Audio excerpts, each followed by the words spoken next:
Namaste. Biography of Swami Vivekananda. In this mood, he visited Varanasi, Ayodhya, Haridwar, Rishikesh, and many other sacred places throughout the vast expanse of India. The started his discovery of India.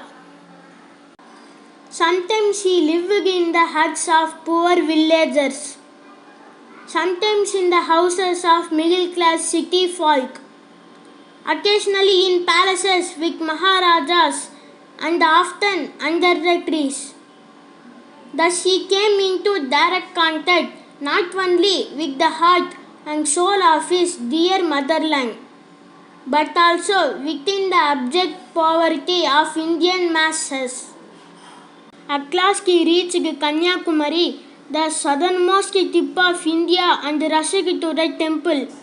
Reaching the shrine, he prostrated himself in sheer ecstasy before the Divine Mother, feeling her divine presence.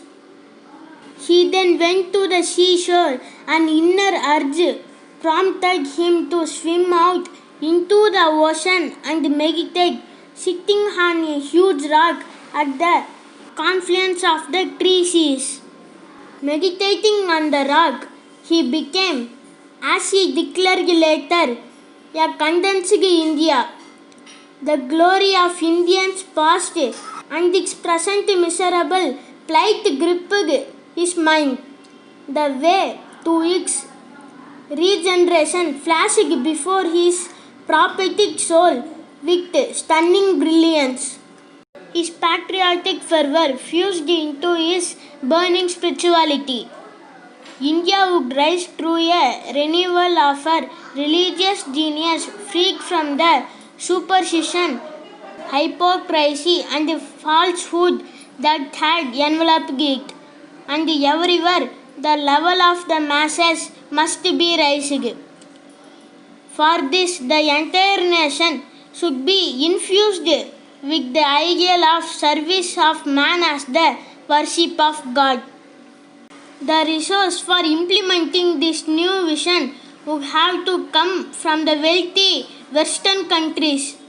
In return, India would bequeath to them her spiritual wealth. From Kanyakumari, Swamiji reached Madras. In the annals of Swamiji's mission, Madras has pride of place. He was discovered in Madras. Young Madras, noted for its keen intellect, was drawn to Swamiji.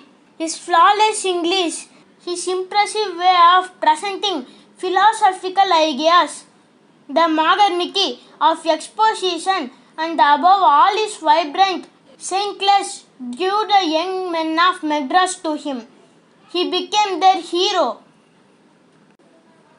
Swamiji, it is our earnest desire that you should represent Hindu religion at the Parliament of Religious to be held at Chicago in America.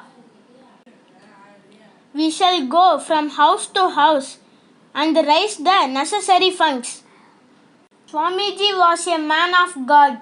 In spite of his innovative thinking and organizing capacity, he did not want to leave the country until he received a direct command from the Lord. Oh, my master is bidding me to go to the west. The admirers of Swamiji obtained part of the money from house to house collection.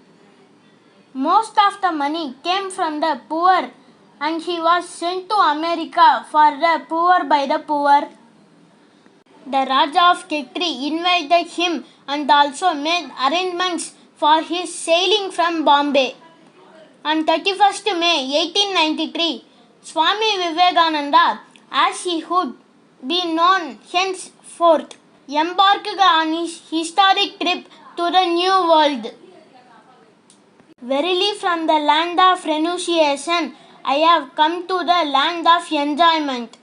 I know no one here. It looks as if I will not be able to participate in the Parliament of Religions.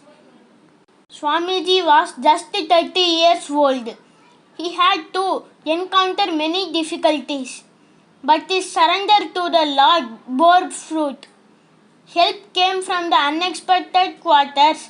Finally, he was accepted as the delegate to the Parliament of Religions. Let things take their own course. I am only an instrument in the hands of the Lord. I totally surrender myself to Him.